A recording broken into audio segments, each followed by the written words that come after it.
Hello student, आज हम लोग क्लास 12th के लिए अकाउंटिंग फॉर पार्टनरशिप फंडामेंटल्स वो देखेंगे।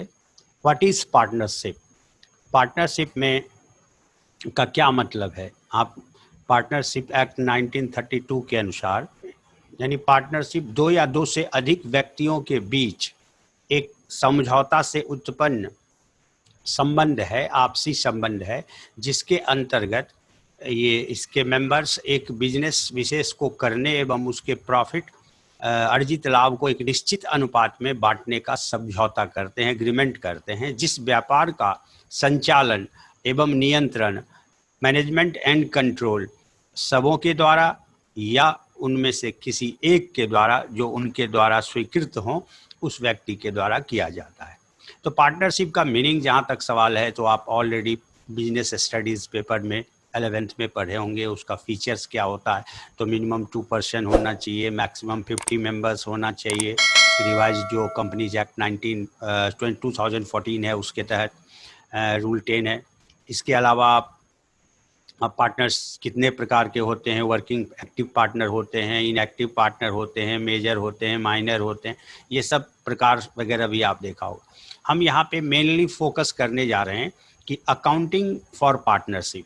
जहाँ तक अकाउंटिंग फॉर पार्टनरशिप का सवाल है, इसमें आप ये इससे पहले थोड़ा सा जान लें कि पार्टनरशिप का दो रूप है। 2008 में एक नए पार्टनरशिप का कॉन्सेप्ट दिया जिसको लिमिटेड लायबिलिटी पार्टनरशिप कहते हैं, एक्ट 2008, और एक इंडियन पार्टनरशिप एक्ट है 1932 जो मूल ओरिजिनल पार्टनरशिप रिलेशनशिप को डिफाइन करता है। वो है इंडियन पार्टनरशिप एक्ट 1932, और दूसरा है limited liability partnership Indian partnership act ही है, ये भी 2008। लिमिटेड लायबिलिटी में सेपरेट लीगल एग्जिस्टेंस माना जाता है, यानी कानून के द्वारा ओरिजिनेट किया जाता है, क्रिएट किया होता है, जबकि ये पार्टनरशिप जो मौलिक 1932 के अंतर्गत है वो वॉलंटरीली है।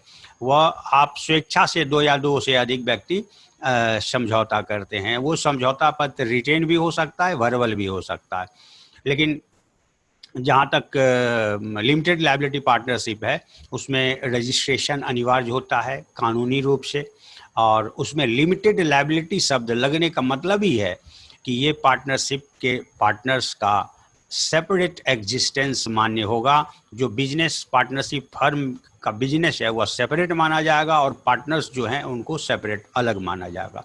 अकाउंटिंग में तो हर एक बिजनेस एंटिटी को हम लोग सेपरेट एंटिटी मानते हैं, है ना, क्योंकि अकाउंटिंग का प्रिंसिपल ही कहता है business and businessman both are separate person of separate existence. But in partnership firm अगर लिमिटेड लायबिलिटी पार्टनरशिप फर्म नहीं है कि वो जो है सो ओरिजिनल पार्टनरशिप फर्म 1932 एक्ट के तहत एस्टेब्लिश्ड है, तो वह वॉलेंट्री ऑर्गेनाइजेशन के रूप में है। इसीलिए उसमें समझौता से ओरिजिनेट तो दोनों ही होता है, लेकिन उसमें पार्टनरशिप डिड, वर्बल समझौता, पार्टनरशिप डिड का मतलब agreement paper, that will be treated as constitution of partnership. वो पार्टनरशिप का संविधान है, क्योंकि पार्टनरशिप का संचालन ही पार्टनरशिप डिड के अंदर मेंशन्ड जितने सारे एग्रीमेंट इश्यूज हैं उसी के आधार पे सारा विवाद भी अगर आपस में होता है तो डिस्प्यूट्स का भी सेटलमेंट, पार्टनरशिप्स का राइट्स, ड्यूटीज़ क्या क्या होगा, प्रॉफिट शेयरिंग रेशियो क्या होगा, वो कैपिटल लगाते हैं उस कैपिटल पर इंटरेस्ट अलाउड होगा नहीं होगा, तमाम बातों का उसमें रूल्स का जो जिसका प्रयोग पार्टनरशिप मैनेजमेंट के लिए किया जाएगा कंट्रोल एंड मैनेजमेंट पर्पस से, है ना, तो वो सब पार्टनरशिप डिड में मेंशन्ड होता है। जो रिटेन और वर्बल दोनों प्रकार के हो सकते थे, तो ज़्यादातर व्यवहार में देखा जाए तो रिटेन ही होता है जिसमें सभी पार्टनर्स का साइन किया हुआ होता है। लेकिन रजिस्ट्रेशन का जहाँ तक सवाल है तो उसमें पार्टनरशिप 1932 एक्ट के तहत जो फर्म है वो दोनों प्रकार का ऑप्शनल है। आप रजिस्ट्रेशन करा सकते हो, नहीं करा सकते हो, कराने ना कराने का अपना एडवांटेज डिसएडवांटेज है। अब लेकिन लिमिटेड लायबिलिटी पार्टनरशिप में वो हर हाल में ये रजिस्ट्रेशन अनिवार्य होता है। तो इसमें limited membership maximum limit 50 members है और मिनिमम 2 मेंबर्स तो होते ही हैं, है ना। तो इसमें अकाउंटिंग की बात हम लोग करें, यानी अकाउंटिंग फॉर पार्टनरशिप, है ना।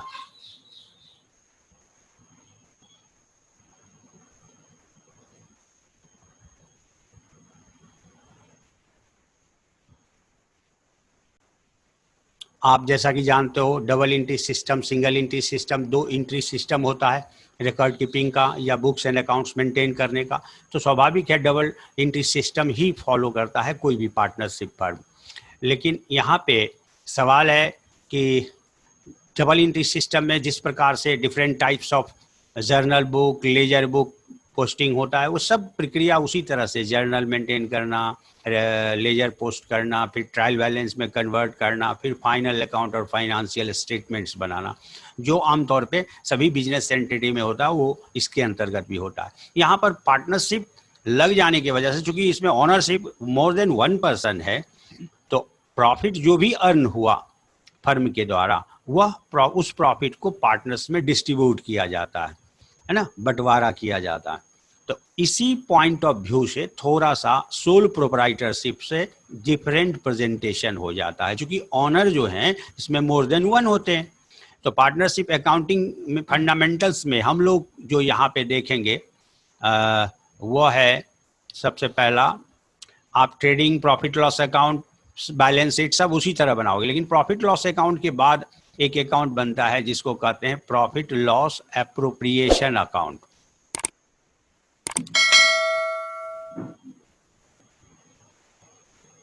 लाभ हानि नियोजन खाता हिंदी में कहते हैं। यानी profit loss appropriation account is an account which is prepared to show the disposal of profit, यानी how profit has been appropriated by retention and distribution among partner. यानी 2 ही प्रकार से प्रॉफिट का एप्रोप्रिएशन होता है, चाहे कंपनी हो या फर्म हो, पार्टनरशिप फर्म हो। प्रॉफिट का एप्रोप्रिएशन यानी डिसवर्समेंट 2 ही प्रकार से होता है, या तो फर्म के कैपिटल बेस को बढ़ाने के लिए प्रॉफिट का एक हिस्सा रिजर्व में ट्रांसफर कर देते हैं, जनरल रिजर्व, स्पेसिफिक रिजर्व में ट्रांसफर कर देते हैं, और दूसरा हिस्सा जो ओनर हैं उनके बीच डिस्ट्रीब्यूट होता है। तो कंपनी में शेयर होल्डर्स में डिस्ट्रीब्यूट होता है, पार्टनरशिप में पार्टनर्स में डिस्ट्रीब्यूट होता है। रही बात डिस्ट्रीब्यूशन के तरीके का, तो वो डिफरेंट तरीके से होता है, जिसकी चर्चा हम लोग आगे करेंगे। तो इस जो PL account net profit show किया, उस प्रॉफिट का डिस्ट्रीब्यूशन, डिसबर्समेंट कैसे किया गया, इसको दिखाते हुए जो अकाउंट तैयार किया जाता है, जो स्टेटमेंट तैयार किया जाता है, उसी स्टेटमेंट या अकाउंट को हम क्या कहते हैं, प्रॉफिट लॉस एप्रोप्रिएशन अकाउंट, लाभ हानि नियोजन खाता। यानी profit loss appropriation account is an account which is prepared to show the disbursement of profit made by retention या transfer to reserve and by distribution of profit among the partners। तो इसमें सबसे पहला जो प्रॉफिट लॉस बैलेंस शीट सब बनाने के बाद, प्रॉफिट लॉस बनाने के बाद जो एक अकाउंट बनता है जिसको प्रॉफिट लॉस एप्रोप्रिएशन अकाउंट कहते हैं। और दूसरा, आप गौर करोगे स्टेप वार्डशिप में या सोल प्रोप्राइटरशिप में जो ओनर हैं एक होते हैं, तो जो भी प्रॉफिट होता है 100% उनका है, चाहे वह जिस रूप में प्रॉफिट को रिसीव करें। प्रॉफिट या लॉस टोटल वन मैन होता है ऑन सिंगल प्रोप्राइटरशिप में। यहाँ पार्टनरशिप है तो स्वाभाविक है कि हर एक पार्टनरशिप के लिए अलग अलग इंडिविजुअल अकाउंट मेंटेन होगा, क्योंकि पार्टनर्स का और बिजनेस फर्म के साथ जो ट्रांजैक्शंस होगा, जो लेन देन होगा म्यूचुअल, उसको शो करने के लिए सेपरेट अकाउंट मेंटेन होता है। तो उसको हम लोग कह सकते हैं partners account, partners capital account में बोला जाता है ना। ये कैपिटल अकाउंट पे चर्चा हम फिर आगे करेंगे। तीसरा, इसमें कभी कभार ऐसा होता है कि एक फर्म को जो एडिशनल कैपिटल की आवश्यकता होती है, यानी बोरोड मनी की आवश्यकता होती है, तो फर्म किसी बैंक से, फाइनेंशियल इंस्टीट्यूशन से भी लोन ले सकती है। लेकिन ज़्यादातर देखा जाता है कि पार्टनर्स में अगर कोई सक्षम ज़्यादा हैं तो पार्टनर के द्वारा भी लोन प्रोवाइड किया जाता है स्वयं के फर्म को। तो थर्ड में पार्टनर्स लोन अकाउंट, ये सेपरेट है। तो कुल मिलाकर के पार्टनरशिप में जो नई बातें डबल एंट्री सिस्टम के अंतर्गत जो सिंपल आपने पढ़ा है, जर्नल बुक, लेजर बुक, उसके अलावा preparation of financial statement, trial balance, सब बिल्कुल उसी तरह होता है। उसमें कहीं प्रिंसिपल्स में कहीं अंतर नहीं है उसको तैयार करने में। सिर्फ नई बात, नया अकाउंट जो ऐड होता है वह यही 3 है, प्रॉफिट लॉस एप्रोप्रिएशन अकाउंट और पार्टनर्स कैपिटल अकाउंट और पार्टनर्स लोन अकाउंट। अब इसी पे इंडिविजुअली हम लोग चर्चा करेंगे। पहले प्रॉफिट लॉस अप्रोप्रिएशन अकाउंट को देखें। पहले तो हमने बताया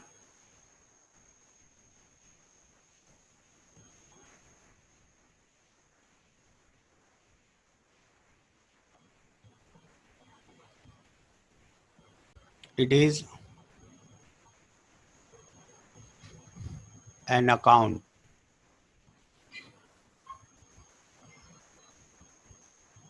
which is prepared to show the disbursement of earned profit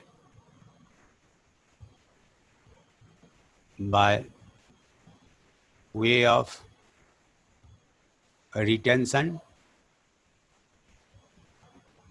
and distribution among partners। यहाँ पे आपको दो बातें समझनी होगी। रिटेंशन ऑफ प्रॉफिट, हमने बताया था कि प्रॉफिट का एक हिस्सा पार्टनरशिप फर्म में कैपिटल बेस को बढ़ाने के उद्देश्य से, यानी फ्यूचर में कैपिटल बढ़ाएं इंटरनल सोर्स से, उसके लिए क्या किया जाता है? रिटेंशन ऑफ प्रॉफिट, यानी प्रॉफिट को रोक लिया जाता है, यानी transfer of profit to reserve account.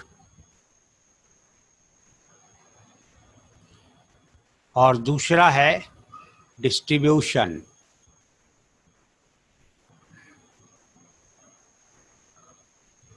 Of profit among partners.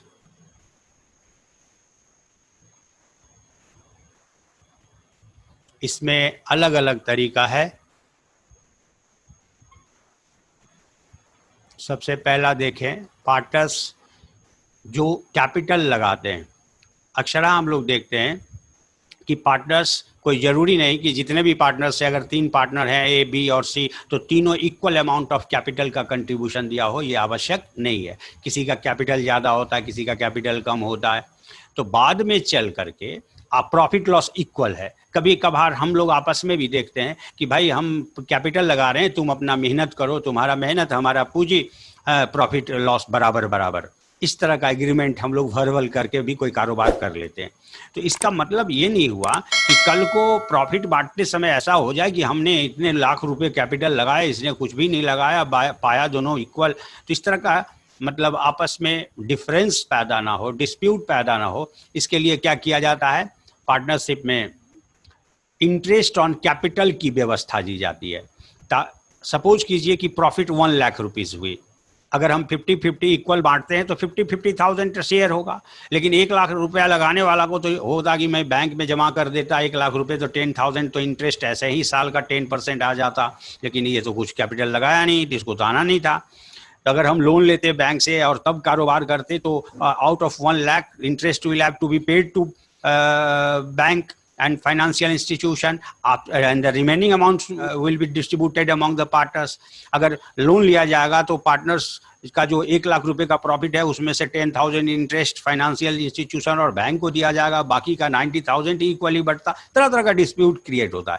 तो इससे बचने के लिए क्या करता है कि पार्टनर्स लोग आपसी सहमति से, आप म्यूचुअल कॉन्सेंट से, एक सर्टेन रेट ऑफ इंटरेस्ट जो पार्टनर्स पे के कैपिटल पर अलाउ करने के लिए एग्रीड हो जाते हैं। तो एक तरीका प्रॉफिट को डिस्ट्रीब्यूट करने का जो है पार्टनर्स के बीच, वह है इंटरेस्ट ऑन पार्टनर्स कैपिटल। एक तरीका ये है। दूसरा, अब मान लीजिए एक पार्टनर का जो कैपिटल लगाया उसको इंटरेस्ट मिलेगा, तो दूसरा कहता है इसने ठीक है, इसने कैपिटल लगाया तो 10% इंटरेस्ट इसको दिया जा रहा है। हमने जो दिन रात एक किया, मेहनत किया, इसने तो घर बैठा रहा कैपिटल लगा करके, तो हमें क्या मिला? अगर हम कहीं जॉब कर रहे होते तो इतना पर डे का हमारा इनकम होता वगैरह वगैरह, फिर डिस्प्यूट क्रिएट होगा। तो जो भी वर्किंग पार्टनर है, जो भी एक्टिव पार्टनर है, उसको रेमुनरेशन देने की बात हो गई। तो salary to partner, to working partner, working या एक्टिव पार्टनर।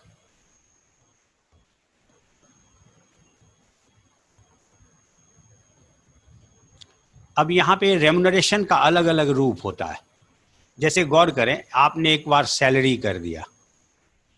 अब दूसरा क्या है कि मान लो कि सभी पार्टनर एक्टिव हैं, तो all of the partners will be paid there salaries, but उनमें से किसी की सक्रियता ज़्यादा होती है, यानी कोई थोड़ा बुद्धि से तीव्र है, तीक्ष्ण है, या पर्सनल कॉन्ट्रैक्ट ऐसा है, अट्रैक्टिव पर्सनालिटी है, जिसकी वजह से बिजनेस ज़्यादा कर पाते हैं।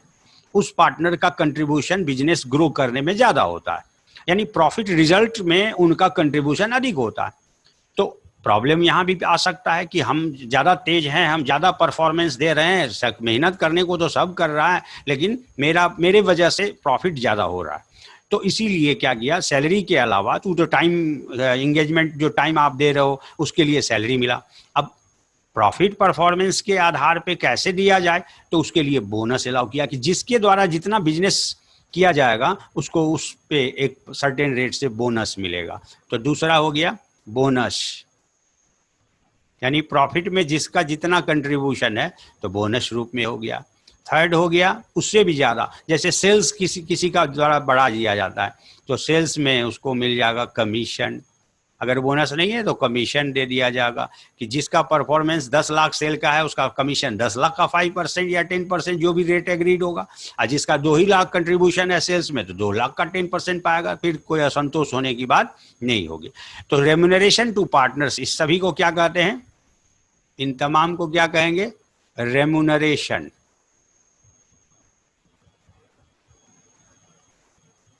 To active partners.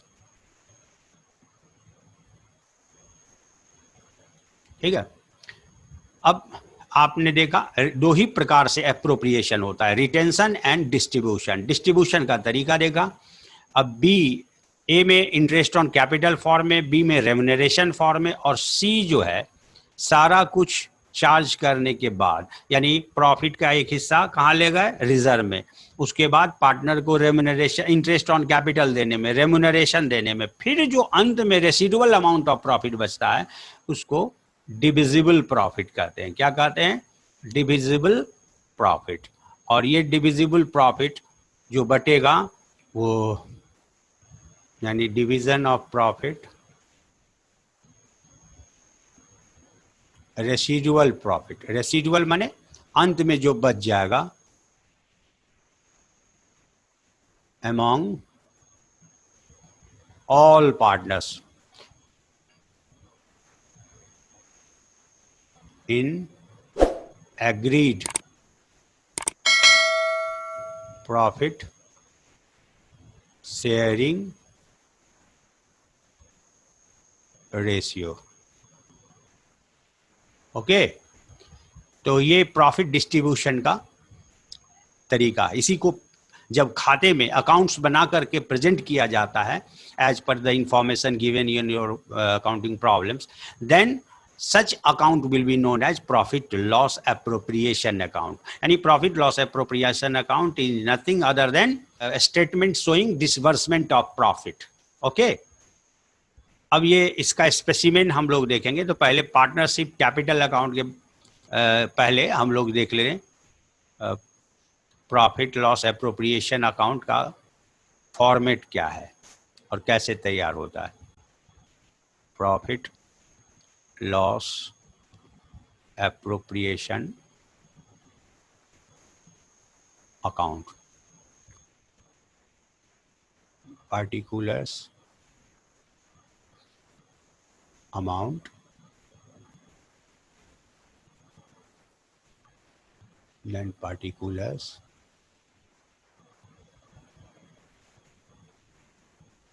amount। सबसे पहले याद रहे, trading and profit loss account बनाने के बाद हम प्रॉफिट लॉस एप्रोप्रिएशन बनाते हैं। अभी तक आपने पढ़ा होगा ट्रेडिंग, प्रॉफिट लॉस, बस इनकम स्टेटमेंट में का यही दो पार्ट पढ़ा होगा, यानी वर्टिकल फॉर्म में, हॉरिजेंटल फॉर्म में। वर्टिकल में तो स्टेटमेंट ऑफ अकाउंट बनता है, पीएल अकाउंट बनता है। तो यहाँ पे सबसे पहले जो अर्नड प्रॉफिट है, जो नेट प्रॉफिट शो किया गया पीएल अकाउंट के द्वारा, उस नेट प्रॉफिट को इसमें क्रेडिट करते हैं, यानी वहाँ से ट्रांसफर कर देते हैं पीएल अप्रोप्रिएशन अकाउंट में। तो क्रेडिट में बाय प्रीपोजिशन, बिल्कुल पीएल अकाउंट की तरह, बाय पीएल अकाउंट यानी प्रॉफिट लॉस अकाउंट। ये क्या फिगर होगा? तो नेट प्रॉफिट, याद रहे यहाँ पे नेट प्रॉफिट का फिगर हम लोग, यानी कौन सा नेट प्रॉफिट? बिफोर एप्रोप्रिएशन, वह लाभ जो पीएल अकाउंट ने शो किया, क्योंकि पीएल अकाउंट में एप्रोप्रिएशन आइटम नहीं होता, एक्सपेंस लॉस डेबिट करने के बाद। इसके बाद डेबिट में सबसे पहले अब हम, ये अर्न प्रॉफिट हुआ, ये जो प्रॉफिट हुआ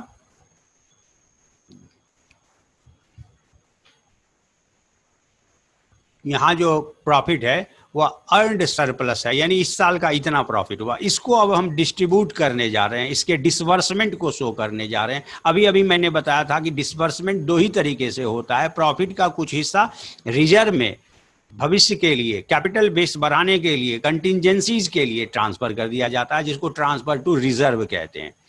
तो उस और बाकी का प्रॉफिट पार्टनर्स के बीच अलग अलग तरीके से बंटता है, जो हमने ऊपर में मेंशन कर रखा है।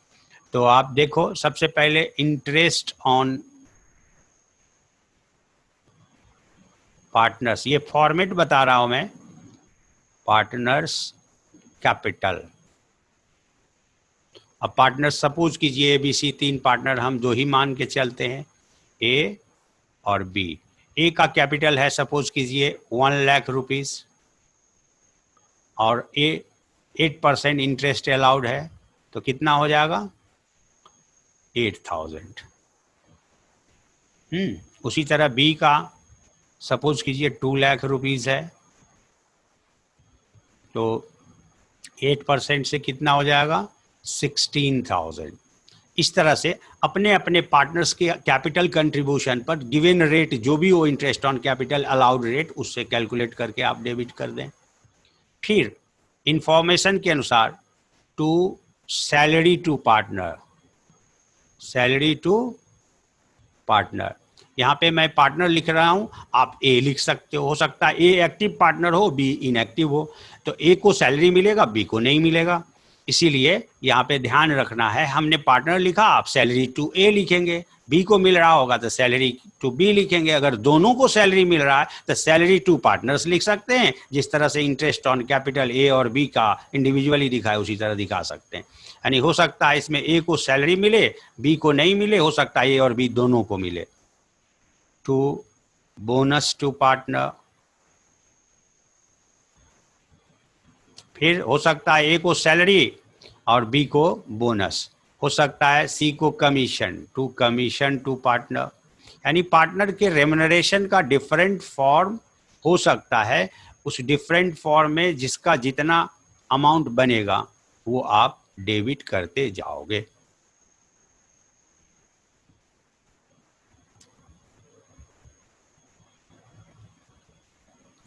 अब ये डिसबर्समेंट करने के बाद एक हिस्सा प्रॉफिट का बचा होगा, इस हिस्से का हो सकता है 20%, 50%, 30% रिजर्व में ट्रांसफर करने को कहे। आप रिजर्व ऊपर भी कर सकते हो, लेकिन अक्सर हाँ कह देता है कि पार्टनर्स को इंटरेस्ट ऑन कैपिटल और रेम्युनरेशन अलाउ करने के बाद जो प्रॉफिट बचा उसका 30% ट्रांसफर हुआ, तो फिर वो बाद में पता चलेगा, इसीलिए उसको नीचे हमने दिखाया है, to transfer to reserve fund if any. अगर सवाल में दिया तभी ये करना है। अब हम लोग क्या करेंगे, हाँ थोड़ा सा क्रेडिट पक्ष में जाएं। क्रेडिट में profit as per PL account, जो नेट प्रॉफिट शो किया उसको लिख दिए।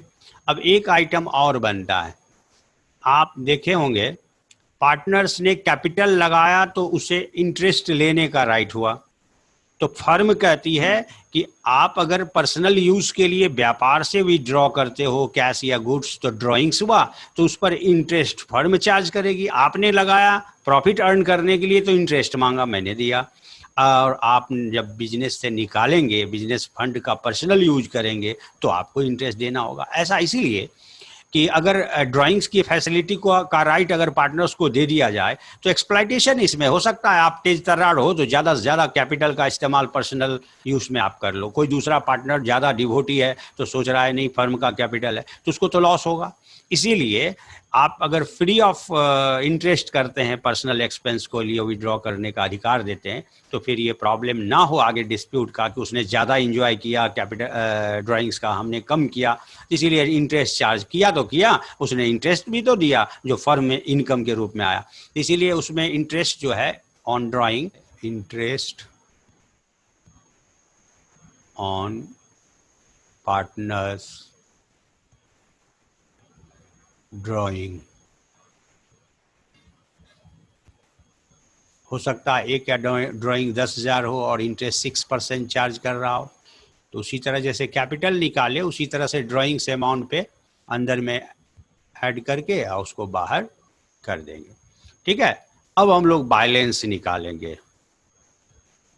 अब हम लोग क्रेडिट के टोटल में से डेबिट को माइनस करेंगे तो बैलेंस आएगा। उस बैलेंस को ही रेसिडुअल अमाउंट ऑफ प्रॉफिट, जिसको डिविजिबल प्रॉफिट कहते हैं, तो divisible profit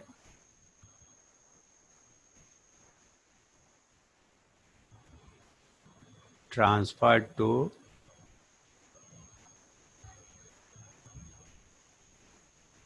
partners capital account. अब ए होगा, बी होगा। सपोज कीजिए अब ये अमाउंट कहाँ से आएगा, तो बैलेंसिंग फिगर, बैलेंसिंग फिगर, इसी को डिविजिबल प्रॉफिट कहेंगे। बैलेंसिंग फिगर मतलब क्रेडिट माइनस डेबिट। आप क्रेडिट से डेबिट को घटा लो और फिर जो आता है रेसिडुअल अमाउंट उसको बैलेंसिंग फिगर कहते हैं। अब इसको प्रॉफिट शेयरिंग रेशियो जो दिया हुआ है सवाल में, उसके रेशियो में इस बैलेंस फिगर को बांट दीजिए। यानी सपोज कीजिए 2:3 है, 2/5 3/5 है ना, इनटू बैलेंस जो आया वो आप डिस्ट्रीब्यूट करके अंदर में शो कर दीजिए। तो टोटल जो है वो मिलेगा ही मिलेगा। काहे कि क्रेडिट में से डेबिट घटा करके ही बांटे हैं ना, तो इक्वल अमाउंट तो होना ही होना है। ये प्रॉफिट लॉस एप्रोप्रिएशन अकाउंट का फॉर्मेट हुआ। आप कोशिश करोगे इसको समझने का। इससे संबंधित जो कोई भी प्रश्न आपके दिमाग में उठता है तो उसको, क्योंकि इसमें और भी बातें हैं जो लीगल प्रोविजंस हैं कि अगर पार्टनरशिप डिड में, यानी पार्टनरशिप के कॉन्स्टिट्यूशन में, संविधान में इंटरेस्ट ऑन कैपिटल के बारे में कुछ नहीं कहा जा रहा, यानी partnership deed remain silent about interest on partners capital, about remuneration to partner और salary to partner, about interest on drawings, then how we will treat these items. तो इसके बारे में हम स्पेशल जो प्रोविजन कंपनी पार्टनरशिप एक्ट 1932 का है, special provisions, उसको बताएंगे नेक्स्ट वीडियो में, है ना। आज आप इस फॉर्मेट को समझने का कोशिश करें। इससे रिलेटेड अगर कोई आपका क्वेरी है तो आप कांटेक्ट अवश्य करें। कांटेक्ट डिटेल दिया हुआ है डिस्क्रिप्शन में। Okay, thank you.